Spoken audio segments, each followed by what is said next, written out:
안녕하세요. 저는 군대를 갓 제대하였고 남들과 마찬가지로 평범한 일반인 20대 후반의 남자입니다. 특별하게 다른 거라고 한다면 제 엄마는 엄청 젊어요.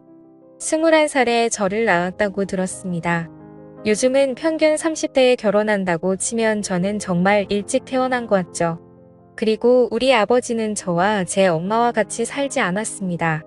그냥 결론부터 말씀을 드리자면 아버지에게는 부인이 셋이나 있으셨거든요. 저희 집안이 아들이 무척 귀한 집입니다. 아버지는 본처와 둘째 부인에게서 딸을 6이나 낳았고 나는 셋째 부인의 아들입니다. 아버지는 돈이 무척 많은 사람이고 부인들에게 집을 한 채씩 사주어 그 집에서 아버지의 자녀들이 살고 있습니다. 그것도 새 집이 나란히 있고 우리 엄마는 아버지의 부인들 중에서 제일 어리고 피부톤이 제일 하얗습니다.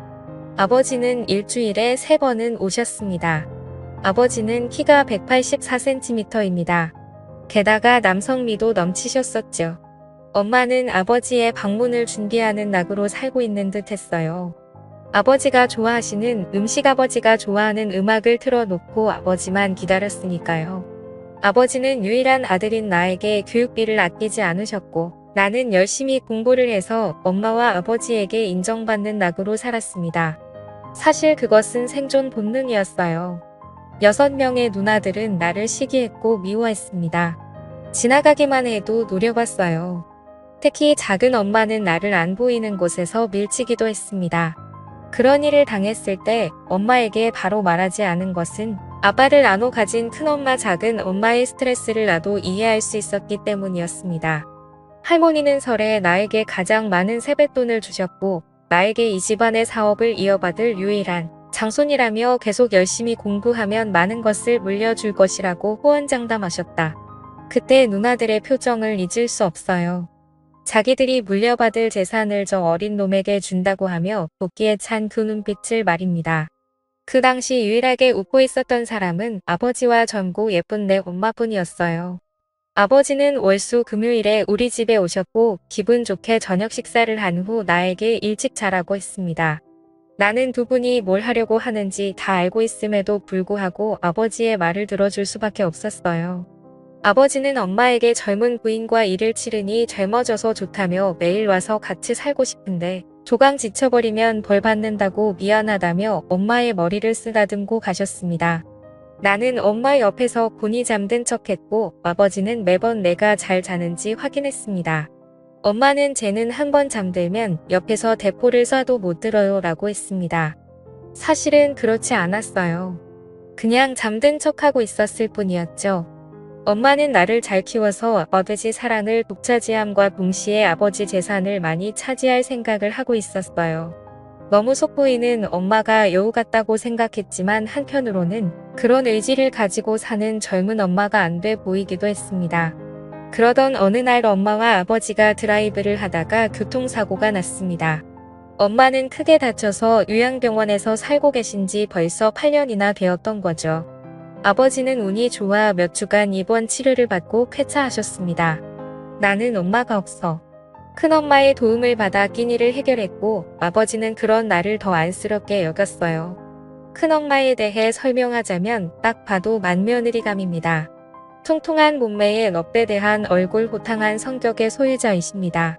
딸넷을 낳고 아버지의 본처라는 지위를 이용해 명절 때 작은 부인들에게 일을 시키고 나중에 용돈을 몰래 주기도 했어요. 당근과 채찍을 적절하게 쓸 줄 아는 스타일이었지요. 게다가 내가 미울 텐데 나에게 늘 친절했습니다. 누가 보지 않아도 늘 한결같이 대해주었고 큰엄마가 만들어주신 고소한 잡채, 오이, 소박이는 정말 일품이었어요. 내 존재가 무척 신경 쓰일 텐데 나에게 잘해주시는 큰엄마를 의지하게 되었습니다. 어느 날 엄마에게 면회를 갔다 온 후 차도가 없는 엄마를 생각하며 시무룩한 표정으로 집에 앉아 있는데 큰엄마가 술에 취해 반찬을 들고 오셔. 정시가 힘내. 내 엄마는 반드시 회복할 거야. 희망을 잃지마 하면서 내 등을 두드려 주었어요. 그런 큰엄마의 따뜻한 마음이 느껴져 큰엄마를 부둥켜 안고 울었습니다. 큰엄마는 나를 안아주고 마음껏 울라고 하셨습니다. 나는 그때 대학생이었고 2달 뒤에 군입대를 앞두고 있던 때였습니다. 큰엄마는 그러지 말고 우리 술 마시자고 했고 나는 냉장고에서 막걸리와 안주를 챙겨 나와 식탁에 마주 앉았습니다. 큰엄마를 다시 보니 은근 남자의 마음을 이해해주는 포근한 성격이었어요. 나는 용기를 내서 말했습니다. 큰엄마, 오늘 큰엄마를 꼭 껴안고 자고 싶어요 라고 말입니다. 큰엄마는 엄마 품이 그리운데 엄마는 병원에 누워서 아들도 못 알아보고 있으니 얼마나 속상하니 큰엄마가 안아줄게 같이 자자고 했습니다. 나는 큰엄마의 따뜻한 마음씨에 감동했고 큰엄마 손을 잡고 내 방으로 들어갔어요. 큰엄마는 나를 안아주었고 나는 큰엄마의 가슴에 얼굴을 파묻고 눈을 감았어요. 그런데 큰엄마가 조용히 말을 시작했습니다. 내 아버지는 내가 태어난 이후에 나를 한 번도 안아주지 않았어. 나는 매일 아버지를 기다리는데 내 아버지는 일주일에 3번은 너희 엄마한테 갔고 나머지 3일은 작은 엄마한테 갔지. 딱 하루만 나랑 같이 지냈어. 하지만 방은 따로 쓰고 있어. 남들은 내가 안방마님이고 너희 아버지가 죽으면 그 재산이 거의 다 내 것이 될 거라고 하는데 나는 그 말을 믿지 않아. 아버지는 너에게 재산을 몰아줄 거라고 하더라도 그 말이 너무 서운해서 미칠 것 같아. 나를 여자로 바라봐 주지도 않고 재산을 미리 챙겨주지도 않는데 나는 껍데기랑 살고 있는 것 같아. 그렇다고 이 나이에 다른 남자를 찾을 수도 없고 말이야. 나라는 사람 하나를 놓고 봐도 참 안타까운 태생이지만 둘째 부인, 셋째 부인을 들여 자식 셋을 더 낳은 꼴을 보고 사는 큰엄마도 참 딱해 보였습니다. 더군다나 남편에게 여자로서 존중받지 못하는 것을 보니 큰엄마가 많이 외로웠을 거라는 생각이 들었어요. 큰엄마는 나를 꽉 안아주면서 한 번만 자기를 도와달라고 말했습니다. 오죽하면 나에게 그런 말을 하겠는가. 나는 30살이나 차이가 나는 큰엄마를 위로해 주고 싶었습니다. 결국 저는 큰엄마의 부탁을 들어주게 되었죠. 처음에는 잘 몰랐지만 나와 은근 잘 맞는 것 같았어요. 이후 큰엄마는 내게 정말 고맙다고 말하면서 수표 2장을 쥐어주고 집으로 돌아갔습니다.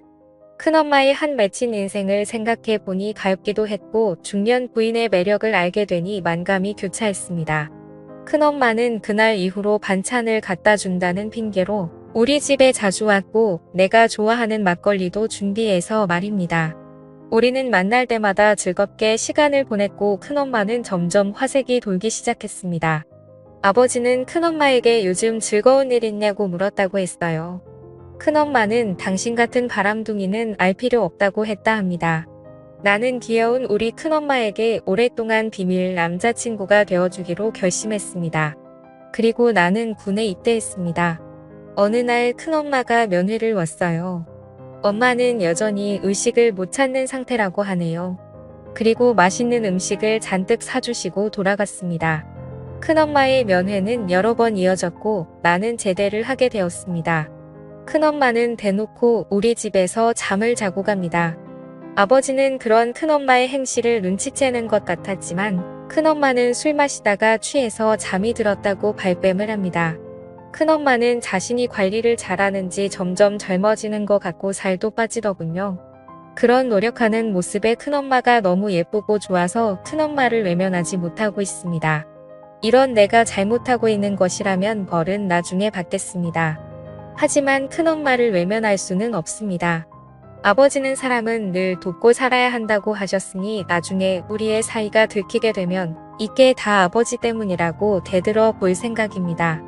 제가 잘못된 행동을 저지르고 있는 걸까요? 현명한 여러분들의 답변을 부탁드리겠습니다. 오늘의 사연은 여기까지입니다. 감사합니다.